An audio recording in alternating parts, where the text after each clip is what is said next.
തിരുനാമത്തിന് സ്തോത്രം ചെയ്യുകയും സ്തുതിക്കുകയും ചെയ്യുന്നു. കർത്താവിൽ പ്രിയമുള്ള സഹോദരങ്ങളെ, സഹോദരിമാരെ, കർത്തൃഭൃത്യന്മാരെ, അനുഗ്രഹീതമായ നല്ല ദിവസത്തിനായിട്ട് ദൈവത്തിന് സ്തോത്രം ചെയ്യുന്നു. അനുദിനവും ആലോചനയിൽ വലിയവനും പ്രവൃത്തിയിൽ ഭയങ്കരനുമായ ദൈവം, തന്നിൽ ആശ്രയിക്കുന്നവരെ നന്നായി അറിയുന്ന കർത്താവ്, ഓരോ ദിവസവും നമ്മളെ ധൈര്യപ്പെടുത്തി ബലപ്പെടുത്തി ജീവിക്കാൻ വേണ്ട പ്രേരണകൾ തന്ന് കർത്താവ് നമ്മളെ നയിക്കുന്നത് ഓർത്ത് ദൈവത്തെ സ്തുതിക്കുന്നു. എല്ലാ പ്രിയപ്പെട്ടവരെയും ക്രിസ്തുവേശുവിൻ്റെ ധന്യമുള്ള നാമത്തിൽ വിനീതമായ വന്ദനം പറയുന്നു. കർത്താവും രക്ഷിതാവുമായിരിക്കുന്ന മഹാദൈവത്തിൻ്റെ ആർദ്ര കരുണയാൽ ഓരോ ദിവസവും നമ്മളെ പ്രതിസന്ധികളുടെ നടുവിൽ നിർത്തുന്നല്ലോ, വചനം തന്നുറപ്പിക്കുന്നല്ലോ. ആ ദൈവത്തെ ഞാൻ ഒത്തിരി സ്തുതിക്കുന്നു. ഏകദേശം 5 വർഷത്തോളമായി ഈ ആത്മീക സന്ദേശങ്ങൾ നിങ്ങളോട് പങ്കുവയ്ക്കാൻ കർത്താവ് എനിക്ക് ഒരു ദിവസം പോലും ഇടവേളയില്ലാതെ പങ്കുവയ്ക്കാൻ ദൈവമായ കർത്താവ് അവസരങ്ങളെ തരുന്നു.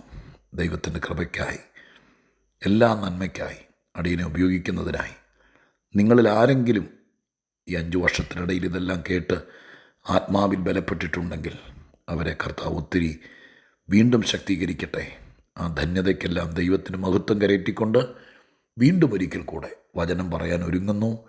ഇന്നത്തെ ആത്മീക ആലോചനയ്ക്ക് ആധാരമായി 107 സങ്കീർത്തനത്തിൻ്റെ 9 വാക്യം ഞാൻ നിങ്ങളെ വായിച്ചു കേൾപ്പിക്കുകയാണ്. 107 സങ്കീർത്തനമൊക്കെ ഒരുപാട് പ്രാവശ്യം ഈ അനുദിന ചിന്തയിൽ തന്നെ വിഷീഭവിച്ചിട്ടുണ്ടെങ്കിലും ഇന്നൊരിക്കൽ കൂടി ചിന്തിക്കാൻ 9 വാക്യത്തെ ആശ്രയമായി എടുക്കുകയാണ്. 107:9 ഞാൻ വായിക്കുന്നു. ദൈവം ആർത്തിയുള്ളവന് തൃപ്തി വരുത്തുകയും വിശപ്പുള്ളവനെ നന്മ കൊണ്ട് നിറയ്ക്കുകയും ചെയ്യുന്നു. ദൈവം ആർത്തിയുള്ളവന് തൃപ്തി വരുത്തുന്നു, വിശപ്പുള്ളവനെ നന്മ കൊണ്ട് നിറയ്ക്കുകയും ചെയ്യുന്നു. ബൈബിളിൻ്റെ ഭാഷ എന്ന് പറയുന്നത് ഒരു സാധാരണ ആളുകൾ ഉപയോഗിക്കുന്ന ഭാഷയാണ്. ആർക്കും മനസ്സിലാകാത്ത കടികട്ടിയുള്ള വാക്കുകൾ കൊണ്ട് എന്തൊക്കെയോ പറഞ്ഞ് ആർക്കും പിടികിട്ടാത്ത രൂപത്തിൽ എഴുതി തീർത്തൊരു പുസ്തകമല്ല ബൈബിൾ. ബൈബിളിൻ്റെ പ്രമേയം അവതരിപ്പിക്കുന്നതെല്ലാം ഒരു ഗ്രാമീണ ഭംഗിയിലും നാടൻ വിഷയത്തിലും അധ്വാനിക്കുന്ന ജനവർഗത്തിനും വയലേലകളിൽ അധ്വാനിക്കുന്നവർക്കെല്ലാം മനസ്സിലാകുന്ന ഭാഷ, അടുക്കളയിൽ ജോലി ചെയ്യുന്ന അമ്മമാർക്ക് പോലും മനസ്സിലാകുന്ന ഭാഷയിലാണ് ബൈബിളിൻ്റെ വിശദീകരണങ്ങളെല്ലാം കിടക്കുന്നത്. മനുഷ്യൻ്റെ വിചാരങ്ങളും വികാരങ്ങളും, മനുഷ്യൻ അനുഭവിക്കുന്ന പ്രശ്നങ്ങളും, ശാരീരിക മാനസിക തലങ്ങളും അനുദിനവും അക്ഷരാഭ്യാസം പോലും ഇല്ലാത്ത ആളുകൾക്ക് മനസ്സിലാക്കാൻ പറ്റുന്ന അവരവരുടെ കാര്യങ്ങൾ, അത് വെച്ചുകൊണ്ട് അഗാധമായിരിക്കുന്ന ആത്മീകത വെളിപ്പെടുത്തുന്നൊരു പുസ്തകമാണ് വിശുദ്ധ ബൈബിൾ. അതുകൊണ്ടാണ് ഈ വിശപ്പ്, ദാഹം എന്ന വാക്കൊക്കെ ഒത്തിരി പ്രാവശ്യം ബൈബിളിനകത്ത് വന്നിരിക്കുന്നത്. ഇവിടെ 2 പദങ്ങൾ, ആർത്തിയുള്ളവൻ, വിശപ്പുള്ളവൻ. ഇത് രണ്ടും വാസ്തവത്തിൽ അക്ഷരീകമായിട്ട് എന്തെങ്കിലും കാണുമ്പോഴത്തേക്കും അങ്ങ് വാരിക്കൂട്ടി, അതല്ലേ ആർത്തി എന്ന് പറയുന്നത്. ചില ആളുകളെക്കുറിച്ച് പറയില്ലേ, എന്തൊരാർത്തിയാ, കണ്ടപ്പോഴേക്കും അങ്ങ് വാരി കെട്ടിപ്പിടിച്ചു, ഓ ആർത്തി. ചിലപ്പോൾ പട്ടിണിയൊക്കെ ഉള്ള കാലത്ത് പന്തിക്കിരിക്കുമ്പോൾ ചില പിള്ളേരൊക്കെ ആഹാരം കാണുമ്പോഴേക്കും അങ്ങ് കൈ നിറച്ച് കുത്തി വാരി വായിലേക്ക് വയ്ക്കും. പട്ടിണി കൊണ്ടാണേ, ബുദ്ധിമുട്ടും പ്രയാസം കൊണ്ടൊക്കെയാണ് ആ കിട്ടിയ ആർത്തിയിൽ. അപ്പോൾ ഇച്ചിരി സ്റ്റാൻഡേർഡുള്ള ആളുകൾ പറയാറുണ്ട്, എന്നെ ആർത്തിയാ, ഓ.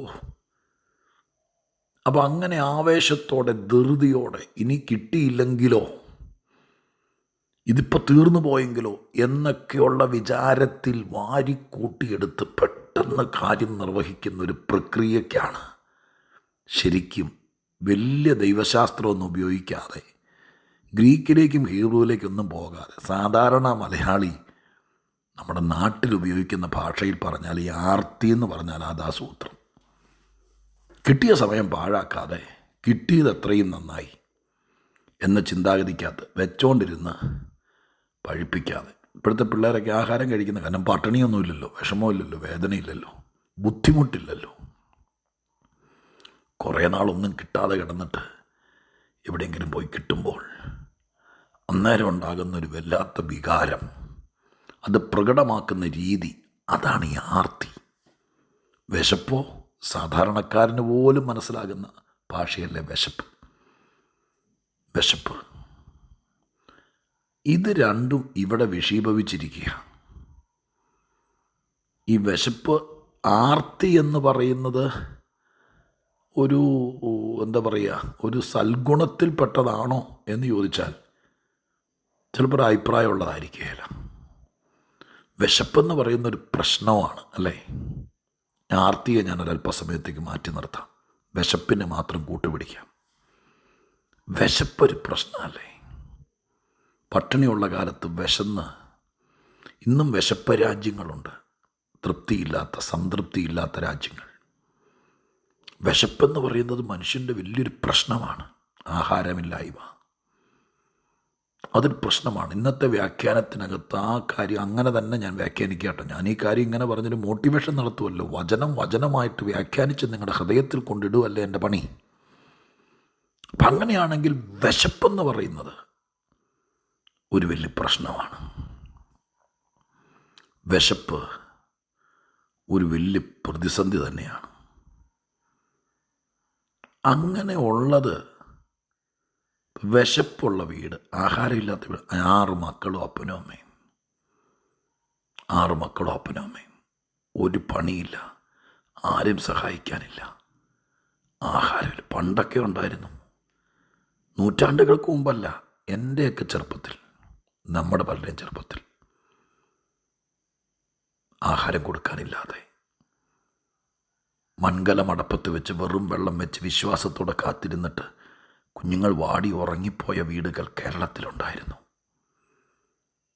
ഇന്നത് പറഞ്ഞാൽ മനസ്സിലാവില്ല. ഞാൻ ചോദിക്കട്ടെ, അങ്ങനെ വിശപ്പുള്ള വീട് ഒരു നല്ല വീടാണോ? നമ്മുടെ ചിന്താഗതിയിൽ ഒന്നും കൊടുക്കാനില്ല, പിള്ളേർ വിശന്ന് കരയുക, വാടിത്തളരുക, അത് നല്ലതാണെന്ന് പറയാൻ, അത് നല്ല വീടാണെന്ന് പറയാൻ പറ്റുമോ? എപ്പോൾ വന്നാലും ആഹാരമുള്ള, വഴിപോക്കർക്ക് പോലും വിളിച്ചു കൊടുക്കുന്ന, ഫ്രിഡ്ജിനകത്ത് ആഹാരം ഇഷ്ടം പോലെ വെച്ചിരിക്കുന്ന, പത്താഴത്തിൽ ഒരുപാട്, ഒരു വർഷത്തേക്കുള്ള നെല്ലും സാധനങ്ങളും കിടക്കുന്ന ഒരു വീട്, അതല്ലേ കുറച്ചുകൂടെ നമ്മുടെ ചിന്താഗതിക്കകത്ത് നല്ലത്? പക്ഷേ ഈ വാക്യം നമ്മളോട് പറയുന്നത് ശ്രദ്ധിച്ചോ. വാക്യം പറയുന്നു, വിശപ്പുള്ളവനെ നന്മ കൊണ്ട് നിറയ്ക്കുകയും ചെയ്യുന്നു. ഞാൻ അതേ ആശയം തന്നെ എടുക്കുക കേട്ടോ. വിശപ്പ് പ്രഥമദൃഷ്ടിയാൽ ഒരു പ്രശ്നമാണ്. വിശപ്പുള്ള വീട്, വിശപ്പുള്ള മനുഷ്യൻ ഒരു പ്രശ്നമാണ്. പക്ഷെ ദൈവം നോക്കിയിട്ട് പറയുന്നു, ഇപ്പം നിനക്ക് വിശക്കുന്നുണ്ടോ? പേടിക്കണ്ട, നിനക്കൊരു നിറവ് വരാൻ പോകുന്നു. അങ്ങനെയല്ലേ വാക്ക്? വിശപ്പുള്ളവനെ നന്മ കൊണ്ട് നിറയ്ക്കുന്നു. അയ്യോ, നിറവ് വരാൻ പോകുന്നു എന്നല്ല പറയേണ്ടത്, ദൈവം നിറയ്ക്കുകയാണ്. സഹോദരൻ, ഞാൻ 3 നേരം ആഹാരം കഴിക്കാനില്ലാത്തവൻ്റെ കാര്യമല്ല ഈ പറയുന്നത്. സിസ്റ്ററെ, ഇന്ന് രാവിലെ ഒന്നും കഴിച്ചില്ല, ഉച്ചത്തേക്ക് ഒന്നുമില്ല. അങ്ങനെ ഒരു വീട് ഇത് കേൾക്കുന്ന ആർക്കെങ്കിലും ഉണ്ടോയെന്ന് എനിക്കറിയില്ല കേട്ടോ. അതിനെക്കുറിച്ചല്ല പറയുന്നത്. പക്ഷെ വിശപ്പെന്നൊരു പ്രശ്നം, അങ്ങനത്തെ ഒരു പ്രതിസന്ധി, ആ പ്രശ്നത്തിൽ നിൽക്കുന്ന ഒരു മനുഷ്യൻ, അത് ഇന്നൊരു പ്രശ്നമാണ്. പക്ഷെ ദൈവം ഒരു വാക്ക് പറയുന്നു, വിശപ്പുള്ളവൻ, ഈ പുസ്തകത്തിൽ എഴുതിയിരിക്കുന്നത് 2 ദിവസം കഴിയുമ്പോൾ തലകറങ്ങി വീണു, ഒന്നും കഴിക്കാനില്ലാതെ അവൻ ബലമില്ലാതെയായി, ആരോഗ്യം ക്ഷയിച്ചു, ആരും അന്വേഷിക്കാനില്ലാതെ അവൻ ആ മൂലയിൽ കിടന്ന് തീർന്നെന്നല്ല. വിശപ്പുള്ളവനെ ദൈവം നന്മ കൊണ്ട് നിറയ്ക്കും. എൻ്റെ പ്രിയപ്പെട്ടവരെ, വിശപ്പുള്ളവന് ഒരു പൊതി ചോറ് മേടിച്ചു കൊടുക്കുമെന്നാണ് പറഞ്ഞിരുന്നതെങ്കിൽ അതിന് മാനുഷികമായിരിക്കുന്ന കാര്യം എനിക്കും നിങ്ങൾക്കെല്ലാം ചെയ്യാൻ പറ്റും. പക്ഷെ വിശപ്പുള്ളവനെ 3 പൊറോട്ടയും ഒരു കറിയും മേടിച്ചു കൊടുക്കുകയല്ല, 5 കിലോ അരിയും 2 കിലോ പഞ്ചസാര ഇച്ചിരി പരിപ്പും 1/2 കിലോ വെളിച്ചെണ്ണയും മേടിച്ചു കൊടുക്കുകയല്ല. വിശപ്പുള്ളവനെ ദൈവം നന്മ കൊണ്ട് നിറയ്ക്കും. മനുഷ്യൻ വിശപ്പുള്ളവന് അരിയും പഞ്ചസാരയും മേടിച്ചു കൊടുക്കും, അല്ലെങ്കിൽ ഒരു നേരത്തെ ആഹാരം മേടിച്ചു കൊടുക്കും. ദൈവം വിശപ്പുള്ളവനോട് കാണിക്കുന്നത് അവനെ നിറയ്ക്കുക. ഇനി അവന് വിശക്കത്തില്ല. ഇന്ന് എന്നെ കേൾക്കുന്ന പ്രിയപ്പെട്ടവരെ, നിങ്ങൾക്ക് വയറ്റിനകത്ത് ആഹാരമില്ലാത്തതിൻ്റെ കാര്യമല്ല പറയുന്നത്, തെറ്റിദ്ധരിക്കരുത്. ഇതൊരു ആത്മീക ഭാഷയാണ്. ജീവിക്കണമെന്നൊരാർത്തിയുണ്ടോ? ഉണ്ടോ? നിങ്ങൾക്ക് രക്ഷപ്പെടാനൊരു വിശപ്പുണ്ടോ? തളർന്ന് കുത്തി ആരെങ്കിലും ചുവന്നുകൊണ്ട് പോയാൽ യോഗത്തിന് പോകാം. ആരെങ്കിലും വിളിച്ചുകൊണ്ട് പോയാൽ, വണ്ടി കൊണ്ടിട്ട് വിളിച്ചാൽ അവനാണോ വിശപ്പുള്ളവൻ? അവനാണോ ആർത്തിയുള്ളവൻ? ഇല്ല. ദൈവത്തെക്കുറിച്ച് നിനക്ക് മനസ്സിലായെങ്കിൽ ഒരാർത്തി ഉണ്ടാകട്ടെ, ഒരു വിശപ്പുണ്ടാകട്ടെ. ഞാൻ ആർത്തിയോടെ വേദപുസ്തകം വായിക്കുന്നതിൽ, പ്രാർത്ഥിക്കുന്നതിൽ, പ്രാർത്ഥനയ്ക്ക് പോകുന്നതിൽ, കുഞ്ഞുങ്ങളെ ദൈവകൃപയിൽ കൊണ്ടുവരുന്നതിൽ ഒരാർത്തി ഉണ്ടാകട്ടെ. ഇന്നത്തെ ദാരിദ്ര്യം നോക്കരുത്, ഇന്നത്തെ പണിയില്ലായ്മ നോക്കരുത്, 10 രൂപയുടെ വരുമാനം ഇല്ലായ്മ നോക്കരുത്, കുഞ്ഞുങ്ങൾക്ക് ഫീസ് കൊടുക്കാനില്ലാതെ നോക്കി. ഇപ്പോൾ വിശപ്പാണ്, ഇപ്പോൾ ആർത്തിയാണ്. പക്ഷെ ഞാൻ നിങ്ങളോട് പറയാം, നിങ്ങൾക്കൊരു ദൈവം തമ്പുരാൻ്റെ നിറവുണ്ട്, ഒരു തൃപ്തിയുണ്ട്. അലസനേക്കാൾ, മടിയനേക്കാൾ, ഉദാസീനനേക്കാൾ എൻ്റെ ദൈവത്തിനിഷ്ടം ആർത്തിയുള്ളവനും വിശപ്പുള്ളവനും. സത്യം. അത് ആൾക്കാരെന്തും പറയട്ടെ, ലോകം എന്തും പറയട്ടെ, പക്ഷെ ദൈവത്തിനിഷ്ടം ആർത്തിയുള്ളവനെയാണ്. അവനെ നിറയ്ക്കാൻ ദൈവം കരുതി വെച്ചിട്ടുണ്ട്. അവനെ തൃപ്തിയാക്കാൻ ദൈവം ഒരുക്കി വെച്ചിട്ടുണ്ട്. VIP കളിക്കുന്നവൻ ആർത്തിയാകാൻ പറ്റിയല്ല. വലിയ പിള്ള കളിക്കുന്നവൻ വിശന്നാലും മിണ്ടിയല്ല. അങ്ങനെ ഇരുന്നു, ഒരു കുഴപ്പമില്ല, അങ്ങനെ ജീവിക്കാം. പക്ഷേ ആർത്തിയും വിശപ്പും ഉണ്ടെങ്കിൽ, അത് ആവേശത്തോടെ ദൈവീക കാര്യത്തിലുണ്ടെങ്കിൽ, നിന്നെ ദൈവം തൃപ്തനാക്കും, നിറയ്ക്കും. നമുക്കതിൽ തുടരാം. ദൈവം അനുഗ്രഹിക്കട്ടെ. പരിശുദ്ധ പിതാവേ, അനുഗ്രഹീതമായ നല്ല ദിവസം എനിക്കറിയാവുന്നതുപോലെ എൻ്റെ ഉള്ളിൽ പ്രകാശിപ്പിച്ചത് ഞാൻ ഈ വാക്യത്തെ ആധാരമാക്കി പറഞ്ഞു കൊടുക്കുകയാണപ്പാ. ആത്മീക വിഷയത്തിൽ, ദൈവിക വിഷയത്തിൽ ഒരു തളർന്നവൻ, വിശപ്പില്ലാത്തവൻ, യാതൊരു ഉന്മേഷമില്ലാത്തവനായി ആരും ഉണ്ടാകല്ലേ. ഒരാർത്തി, ഒരാവേശം, ഒരു വിശപ്പ്, ദൈവത്തിൽ നിന്ന് നന്മ പ്രാപിക്കാനും ജീവിതം രക്ഷപ്പെടുത്താനും ദൈവം ഇത് കേൾക്കുന്നവർക്കിടയാക്കണേ അപ്പ. അവർ രക്ഷപ്പെടട്ടെ, അവർ നിറയട്ടെ, ഇന്നത്തെ കഷ്ടം മാറട്ടെ, അവരെ തൃപ്തിപ്പെടുത്തിയാക്കണമേ. അടിയൻ അവർക്കായി പ്രാർത്ഥിക്കുന്നു, യേശുവിൻ്റെ നാമത്തിൽ തന്നെ. ആമേൻ.